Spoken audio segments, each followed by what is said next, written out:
Temple, chapitre 13. Loi sur la terrasse, 12 marches, le fossé du temple et les latrines hors de la ville, et les lois sur les lépreux, ceux qui souffrent d'un flux, et toutes les autres lois de pureté pour ne pas souiller la ville sainte et le temple.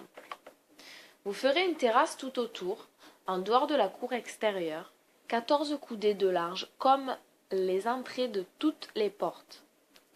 Vous ferez 12 marches principales, par lesquelles les enfants d'Israël monteront et entreront dans mon sanctuaire. Vous ferez un fossé large de 100 coudées autour du sanctuaire qui divisera le sanctuaire sacré de la ville, afin que personne ne puisse se précipiter dans mon sanctuaire et le souiller. Ils sanctifieront mon sanctuaire et demeureront dans la crainte, car je demeure parmi eux.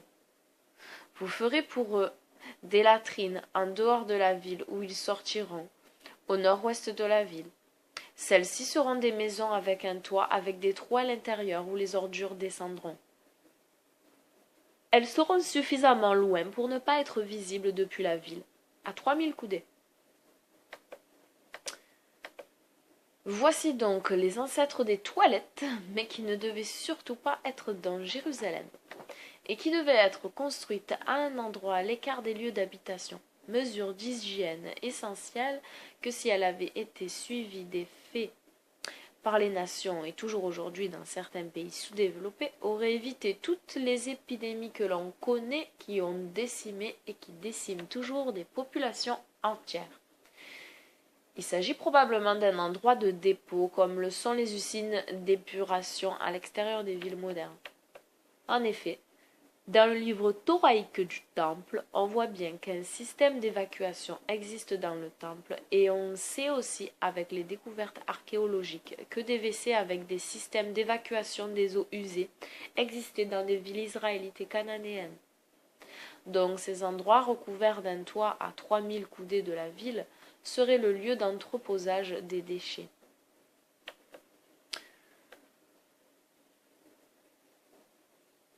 Vous ferez 3 zones à l'est de la ville, divisées l'une de l'autre, où les lépreux, ceux qui souffrent d'un flux, et les hommes qui ont une émission nocturne.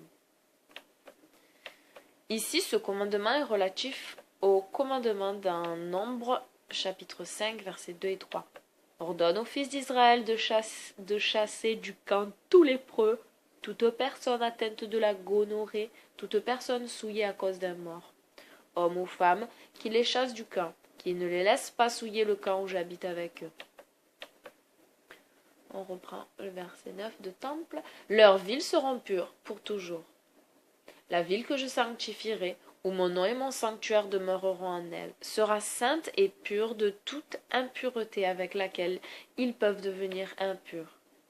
Ce qui sera à l'intérieur sera pur. Tout ce qui est apporté sera pur. Vin, huile, tous les aliments et tout ce qui est humidifié, alimentaires, seront propres. Aucune peau des animaux abattus dans leur propre ville n'y sera apportée à la ville du sanctuaire. Mais dans leur ville, ils peuvent les utiliser pour tout travail dont ils ont besoin. Mais ils ne les amèneront pas à la ville de mon sanctuaire, car la pureté de la peau correspond à celle de la chair.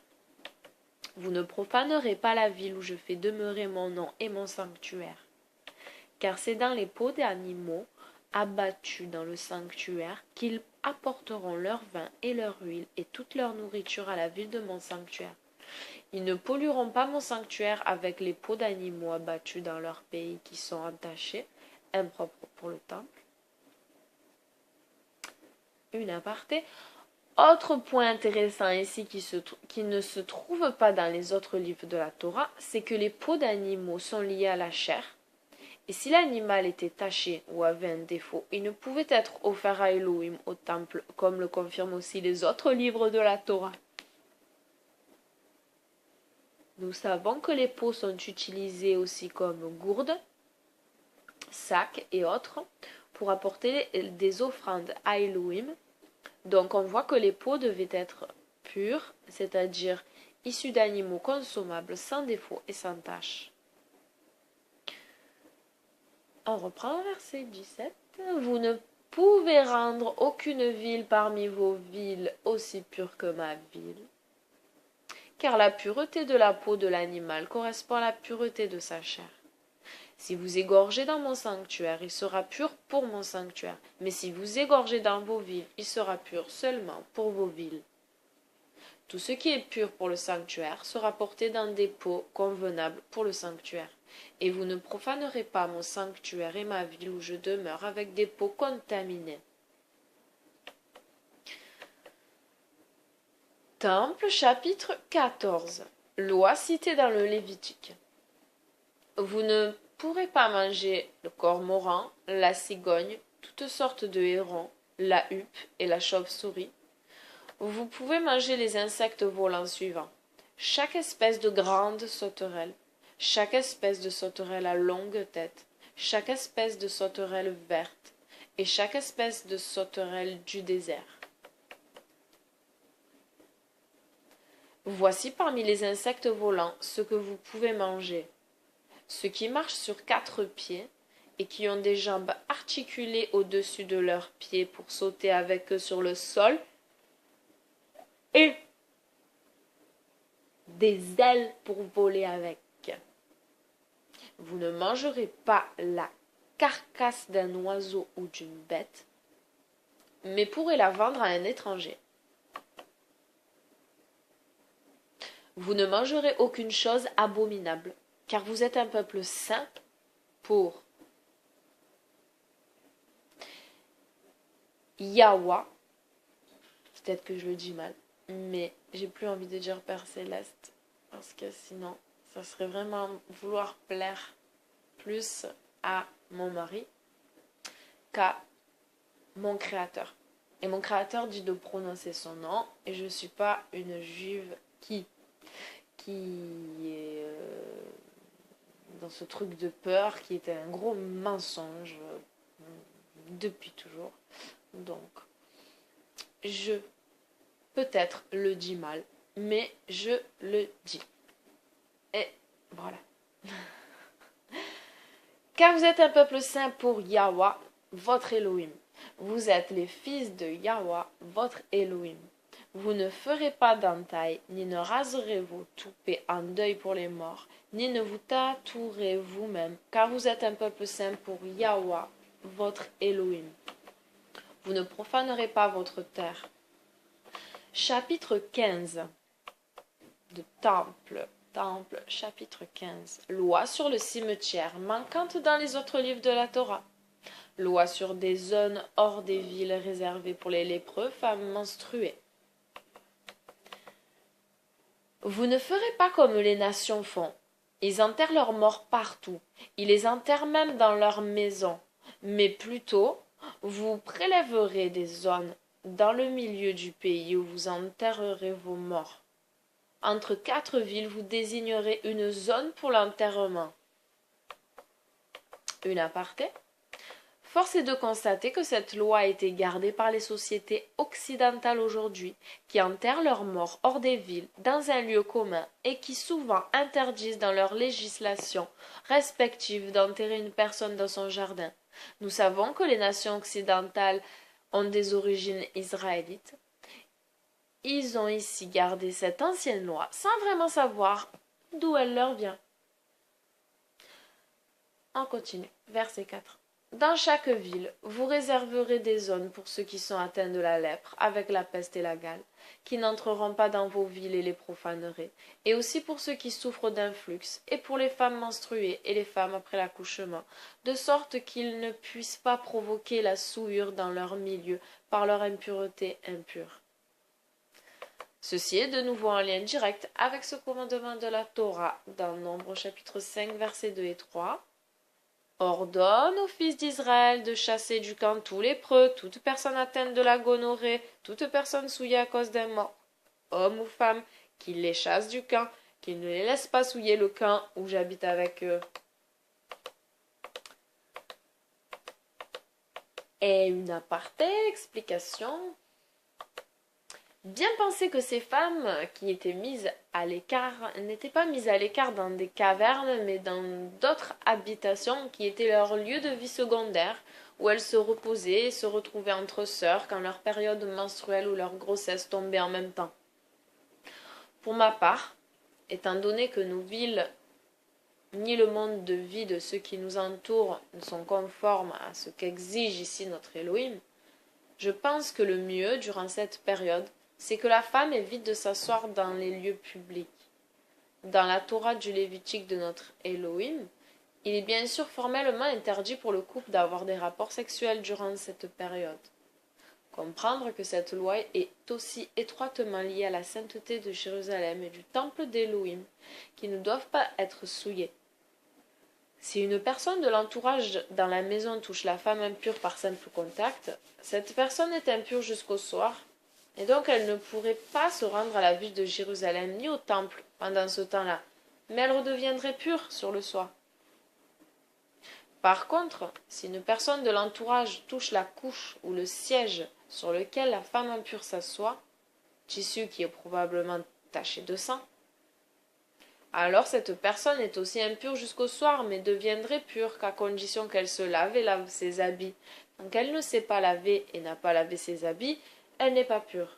Seulement une fois qu'elle aura lavé son corps et ses habits, elle pourra attendre alors jusqu'au soir pour être pure et ainsi pourra se rendre à Jérusalem et au temple d'Élohim. Pour rester dans les lois de la pureté établies par Elohim, dans un souci d'obéissance tout en sachant que ces lois sont établies pour une bonne raison, notamment liées aussi aux maladies et aux germes, car Elohim n'établit pas ces lois sans raison, comme cela est le cas pour la lèpre et autres maladies, et ce même si on ne va pas au temple ni à Jérusalem. Le mieux est donc d'éviter que durant cette période, les personnes de l'entourage ne s'assoient sur le même siège que la femme impure ou ne s'allongent là où elle s'allonge durant cette période. Un élément très important lorsqu'une femme se change de serviette hygiénique, surtout ne pas les mettre dans la poubelle commune, mais dans une poubelle à part, bien fermée. Et concernant les WC, l'idéal est bien sûr d'avoir 2 WC, dont l'un est réservé à la femme impure durant son impureté. Ainsi, personne ne s'assoira sur la même cuvette qu'elle.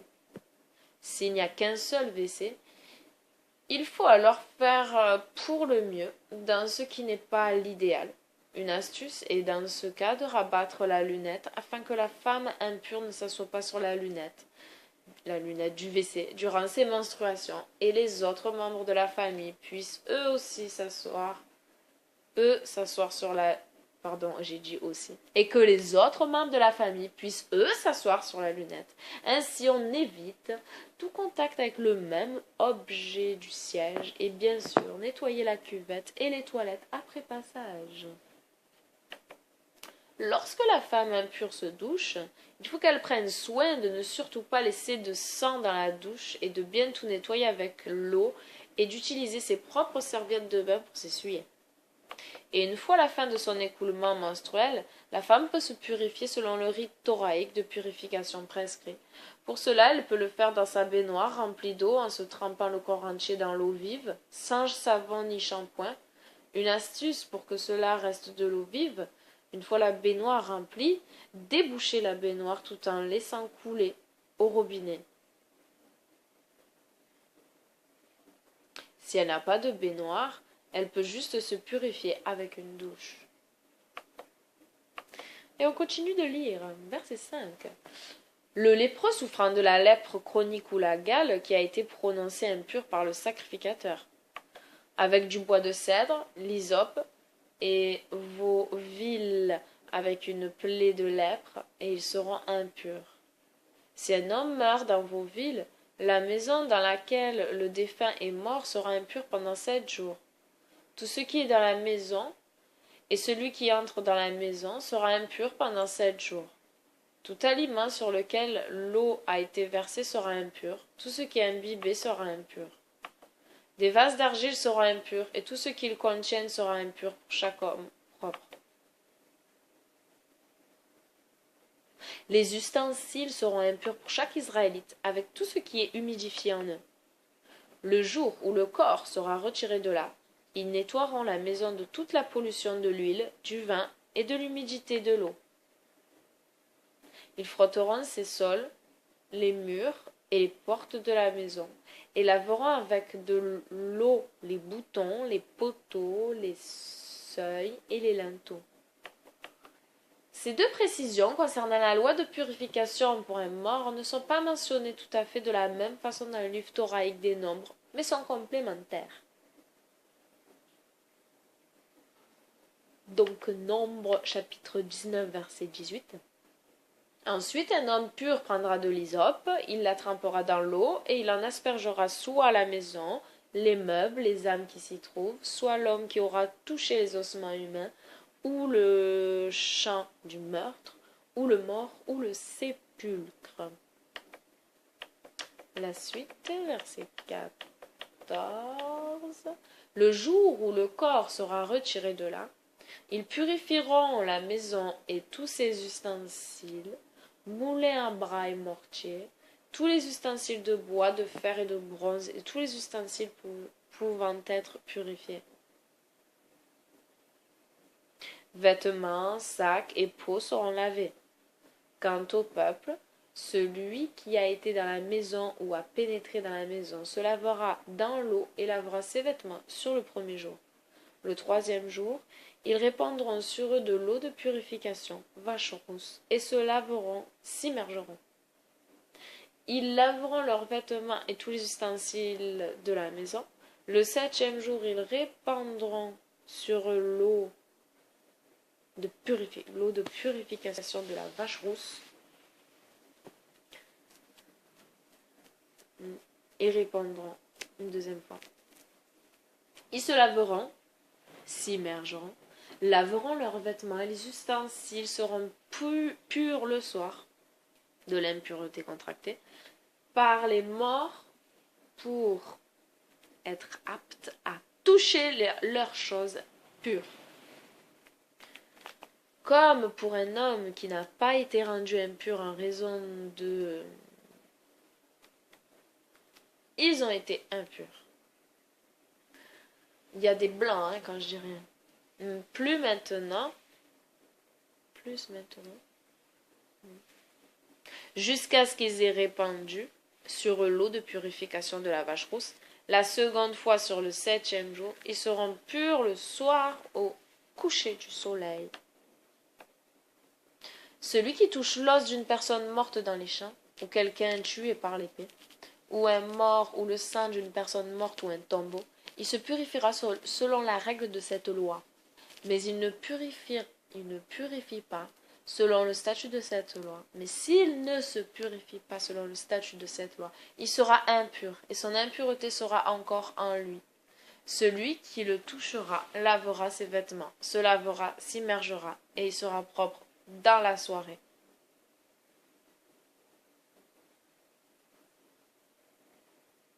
Loi citée dans Nombre 19. Si une femme est enceinte et si elle meurt dans son ventre, aussi longtemps qu'il est mort en elle, elle sera impure, comme un tombeau. Toute maison qu'elle pénétrera sera impure avec tous ses ustensiles durant 7 jours. Celui qui la touchera sera impur jusqu'au soir. Si quelqu'un entre dans la maison avec elle, il sera impur pendant 7 jours. Il lavera ses vêtements, il lavera ses vêtements, se lavera, s'immergera dans l'eau sur le premier jour. Le troisième jour, il fera l'aspersion de l'eau de purification de la vache rousse et lavera ses vêtements et se lavera, s'immergera. Le septième jour, il répandra une deuxième fois l'eau de purification de la vache rousse et lavera ses vêtements et se lavera, s'immergera. Cette précision sur un fœtus mort dans le corps de la femme est absent des autres livres de la Torah.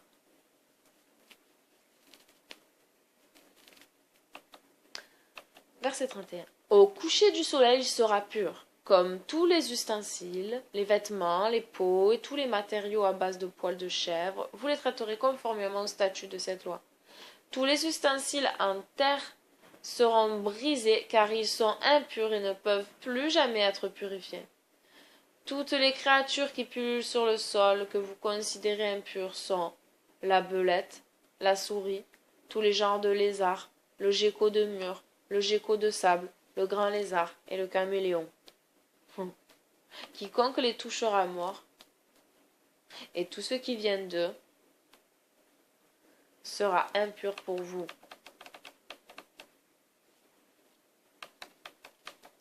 Vous ne vous rendrez pas impur pour eux. Quiconque les touchera mort sera impur jusqu'au soir. Il lavera ses vêtements, se lavera, s'immergera dans l'eau, et au coucher du soleil sera pur. Celui qui porte un de leurs os, leur carcasse, la peau, chair ou griffes, lavera ses vêtements, se lavera, s'immergera dans l'eau. Après le coucher du soleil, il sera pur. Vous garderez les enfants d'Israël à propos de toutes les impuretés. Ils ne se rendront pas impurs pour ceux que je vous décris sur cette montagne, et ils ne se rendront pas impurs. Car moi, Yahweh, demeure parmi les enfants d'Israël. Vous les sanctifierez, ils seront saints. Ils ne se rendront pas abominables par tout ce que j'ai séparé pour eux comme impurs, et ils seront saints. Temple, chapitre 16. Loi sur les juges et les officiers, et loi sur les sacrifices purs et impurs pour le temple. Loi citée dans les autres livres de la Torah, mais avec des compléments.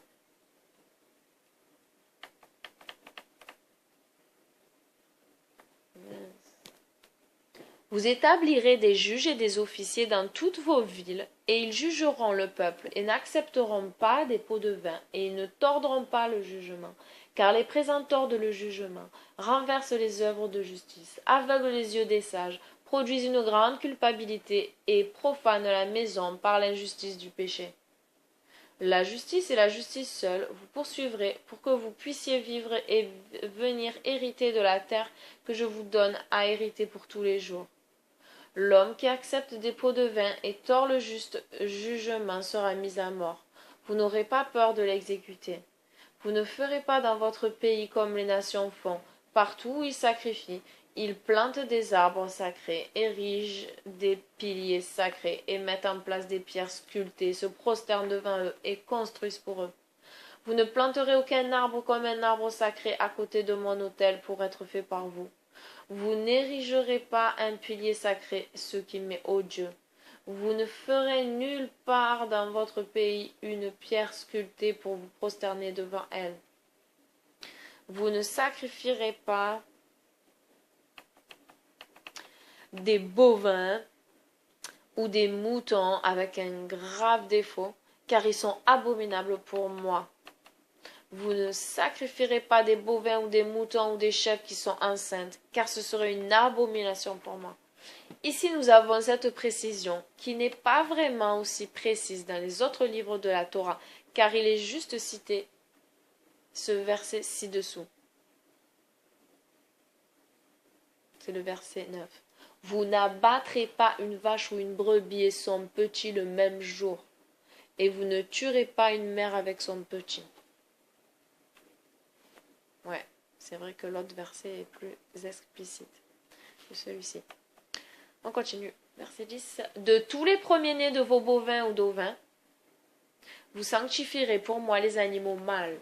Vous n'utiliserez pas le premier-né de vos troupeaux pour le travail, et vous ne cisaillerez tondrez pas le premier-né de votre petit bétail. Vous le mangerez devant moi chaque année à la place que je vais choisir. Si la bête est entachée, boiteuse ou aveugle ou affligée avec une tache, vous ne pourrez pas me la sacrifier. C'est dans vos villes que vous pourrez la manger, l'impur, impropre pour le temple, et le pur, propre pour le temple. Parmi vous, vous pourrez les manger ensemble, comme une gazelle ou un cerf. C'est le sang seul que vous ne pouvez pas manger. Vous le renverserez sur le sol comme l'eau, et le couvrirez de poussière. Tu n'emmuselleras pas le bœuf quand il sera en battage. Vous ne labourerez pas avec un bœuf et un âne attelés ensemble. Vous n'abattrez pas le bétail ou mouton ou chèvre pur pour le temple dans aucune de vos villes à l'intérieur d'une distance de voyage de 3 jours de mon sanctuaire. Ce sera plutôt dans mon sanctuaire que vous l'abattrez, faisant d'elle un holocauste ou offrande de paix. Vous mangerez, vous vous réjouirez devant moi à l'endroit dans lequel j'ai choisi de mettre mon nom. Chaque animal pur avec sa tâche, vous la mangerez dans vos villes, vous le mangerez dans vos villes, loin de mon sanctuaire, à une distance de 30 stades. Cette précision de la distance n'est pas dans les autres livres de la Torah. Vous ne l'abattrez pas près de mon sanctuaire, car sa chair est entachée.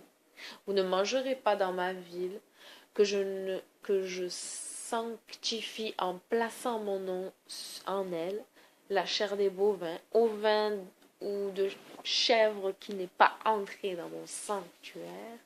Ils doivent la sacrifier là, jeter son sang au pied de l'autel de l'Holocauste et brûleront la graisse. Quand j'étendrai vos frontières, comme je vous l'ai dit, et si l'endroit que j'ai choisi pour mettre mon nom est trop lointain, et que vous dites je vais manger de la viande, car cela est trop long, ce que vous désirez, vous pouvez manger, et vous pouvez abattre un de vos petits des bovins ou bovins que je vous donne selon ma bénédiction.